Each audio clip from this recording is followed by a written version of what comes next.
Liquor scam కేసులో విచారణకు హాజరు కాని కసిరెడ్డి రాజశేఖర రెడ్డి కోసం సిట్ వేట కొనసాగుతోంది. హైదరాబాద్లో ఉన్నట్టు పక్కా సమాచారం అందడంతో తనిఖీలు ముమ్మరం చేసింది. ఇప్పటికే 3 సార్లు విచారణకు రావాలని రాజు కసిరెడ్డికి సిట్ నోటీసులు ఇచ్చింది. మార్చి 25, 28, ఏప్రిల్ 9 తేదీల్లో రావాలని తెలిపినా అతడు హాజరు కాలేదు. మొదటి 2 నోటీసులపై హైకోర్టులో కసిరెడ్డి వేసిన పిటిషన్లు డిస్మిస్ అయ్యాయి. ఎంక్వైరీకి వెళ్లాల్సిందేనని న్యాయస్థానం చెప్పింది.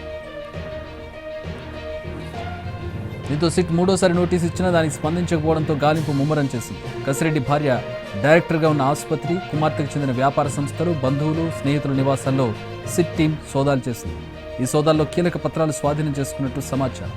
మరోవైపు కసిరెడ్డి హైదరాబాద్లోనే ఉన్నట్టు పక్కా సమాచారం ఉన్నా అతడి ఆచూకీ మాత్రం ఇంకా దొరకలేదు. 15 నుంచి 20 ప్రాంతాల్లో ఇప్పటివరకు సోదాలు జరిగాయి.